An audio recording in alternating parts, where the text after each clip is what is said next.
आज की कहानी एक ऐसे युवक की है जो अपनी मेहनत और समर्पण से अपने परिवार के सभी सदस्यों की जरूरतें पूरी करता है। माता पिता का सहारा, भाई बहनों का मार्गदर्शक और पत्नी का जीवन साथी बनकर वह अपने कर्तव्यों को निभाने में कोई कमी नहीं छोड़ता। उसकी दुनिया उसके परिवार के इर्द गिर्द घूमती है और वह यह मानता है कि उसका परिवार भी उससे उतना ही प्रेम करता है जितना वह करता है। लेकिन एक दिन उसकी मुलाकात एक संत से होती है जो उसे जीवन के एक गहरे सत्य से परिचित कराते हैं। संत उसे यह समझाने की कोशिश करते हैं कि मोह और स्वार्थ का गहरा संबंध है और संसार में हर रिश्ता अंततः स्वार्थ पर आधारित होता है। युवक संत की बात को चुनौती देता है, लेकिन उसके बाद जो होता है वह न केवल उसकी बल्कि हमारे जीवन की भी सच्चाई को उजागर करता है। यह कहानी मोहमाया के जाल से मुक्ति और आत्मज्ञान की ओर बढ़ने का प्रेरणादायक मार्ग दिखाती है। नमस्कार दोस्तों, MSD चैनल पे आपका स्वागत है। आज हम पारिवारिक मोह से जुड़ी एक मोटिवेशनल कहानी पे बात करेंगे, तो चलिए शुरू करते हैं। एक गांव में एक लड़का रहता था जिसका नाम राजू था। वह मेहनती और जिम्मेदार था। उसके परिवार में माता पिता, भाई बहन और पत्नी थे। वह नौकरी करके पूरे परिवार की जरूरतें पूरी करता था। परिवार के हर सदस्य की छोटी बड़ी जरूरतों का ध्यान रखना उसका रोज का काम था। दिन रात की भाग दौड़ में वह अक्सर थका रहता, लेकिन परिवार की खुशी के लिए हर दुख सहन करता। एक दिन राजू के गांव में एक संत आए। संत का नाम महात्मा ज्ञानदास था। उनका उपदेश सुनने के लिए पूरा गांव इकट्ठा हुआ। राजू भी वहां गया। संत ने जीवन के मोह और असली सत्य के बारे में बताया। उन्होंने कहा, यह संसार मोह माया का जाल है। हर व्यक्ति सिर्फ अपने स्वार्थ के लिए जीता है। राजू ने यह सुना, लेकिन उसे लगा कि यह बात उसके परिवार पर लागू नहीं होती। सभा खत्म होने के बाद राजू ने संत से मुलाकात की।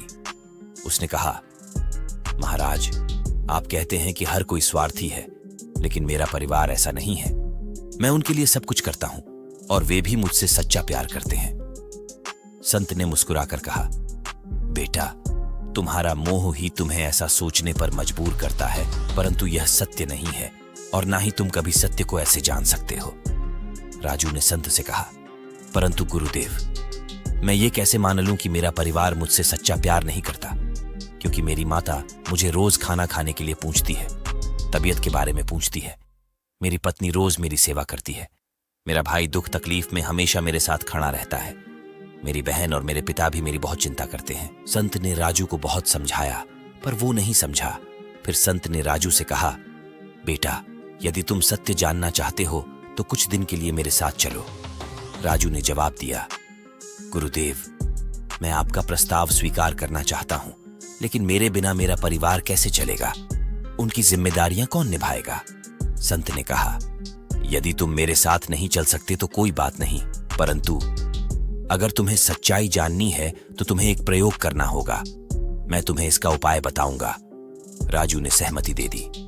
संत ने राजू को एक शीशी में पानी दिया और कहा, राजू, रात को जब तुम सोने लगो तो अपनी पत्नी के सामने इस शीशी का पानी पी लेना और सुबह तुम्हें कोई भी उठाए तो उठना नहीं।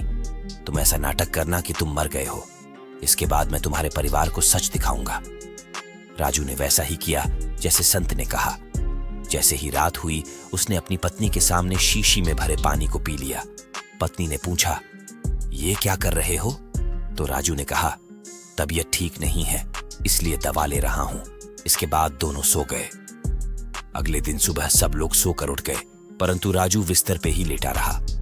पत्नी ने राजू को जोर से आवाज दी और कहा, ए जी, सुनते हो? आज काम पे नहीं जाना जो अभी तक सो रहे हो। राजू ने कोई जवाब नहीं दिया। उसकी पत्नी ने उसे थोड़ा हिलाया, डुलाया, परंतु राजू ने कोई जवाब नहीं दिया। उसकी पत्नी ने चिल्ला चिल्लाकर पूरे परिवार को इकट्ठा कर लिया। जब सबने आकर राजू को देखा तो परिवार में हाहाकार मच गया। उसकी मां रोने लगी, हाय, मेरा बेटा मुझे छोड़कर चला गया। उसने भगवान को कोसते हुए कहा, हे भगवान, ये तूने क्या किया? इसकी जगह मुझे उठा लेता। अब परिवार का क्या होगा? पत्नी भी विलाप करने लगी। भगवान को कोसते हुए उसने कहा, हे भगवान, अब मेरा क्या होगा? इनकी जगह पे मुझे उठा लेते। भाई बहन और पिता भी दुखी होकर रोने लगे। कुछ समय बाद संत वहां पहुंचे।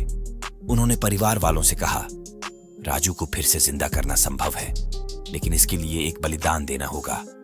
तुम में से किसी एक को अपनी जान देनी होगी। बताओ, तुम में से कौन तैयार है? संत की बात सुनकर सब चुप हो गए। मां ने कहा, मैं बूढ़ी हूं, पर मैं कैसे मर जाऊं? घर का सहारा कौन बनेगा? पत्नी बोली, मेरे तो बच्चे भी छोटे हैं, मैं नहीं मर सकती। भाई ने कहा, मुझे अभी बहुत काम करने हैं, मैं नहीं मर सकता। पिता ने कहा, महाराज जी, जाने वाला तो चला गया, अब मैं अपनी जान देकर क्या करूं? संत ने देखा कि कोई भी राजू के लिए मरने को तैयार नहीं है। तब उन्होंने कहा, यदि कोई तैयार नहीं है तो मैं खुद अपनी जान दूंगा। यह सुनकर परिवार वाले सहमत हो गए। राजू की माता ने कहा, हां महाराज जी, आप अपनी जान दे सकते हैं, आपका तो वैसे भी आगे पीछे कोई नहीं। संत ने पानी की वही शीशी उठाई और पी ली, लेकिन उन्हें कुछ नहीं हुआ। उन्होंने राजू को आवाज दी, अब उठ जाओ। राजू उठकर खड़ा हो गया। सब उसे देखकर हैरान रह गए। राजू ने यह सब देखा और समझ गया कि हर कोई अपने स्वार्थ के लिए जीता है। वह सोचने लगा, मैंने हमेशा अपने परिवार के लिए सब कुछ किया, लेकिन मेरे लिए कोई त्याग करने को तैयार नहीं। संत ने कहा, बेटा राजू, अब तुम्हें समझ आ गया होगा कि मोह एक भ्रम है। जो भी तुम कर रहे थे वह मोह के कारण था, लेकिन इसका कोई स्थायी मूल्य नहीं है। अब तुम मेरे साथ चलो। राजू ने संत के साथ जाने के लिए सहमति दे दी। राजू ने अपने परिवार से विदा ली और संत के साथ निकल पड़ा। वह जान गया कि इस संसार में कोई किसी का नहीं होता और सच्चा सुख मोह माया से मुक्त होकर ही पाया जा सकता है। दोस्तों, यह कहानी हमें सिखाती है कि मोह और माया के बंधन में फंसे इंसान अपने जीवन का वास्तविक सत्य नहीं समझ पाते। राजू, जो अपने परिवार के प्रति निस्वार्थ भाव से समर्पित था, ये मानता था कि उसका परिवार उससे सच्चा प्रेम करता है। लेकिन संत के प्रयोग ने यह साबित कर दिया कि जब त्याग की बात आती है तो स्वार्थ रिश्तों पर हावी हो जाता है। परिवार का कोई भी सदस्य उसे बचाने के लिए अपना बलिदान देने को तैयार नहीं हुआ, जिससे राजू को एहसास हुआ कि संसार के रिश्ते अक्सर स्वार्थ पर आधारित होते हैं और मोह केवल एक भ्रम है। संसार में हर व्यक्ति अपने स्वार्थ के लिए जीता है। सच्चा सुख और शांति सत्य को समझने और मोह से मुक्त होने में है। संत के मार्गदर्शन में उसने मोह माया का त्याग कर आत्मज्ञान की राह चुनी, जिससे उसे सच्चा सुख और शांति प्राप्त हुई।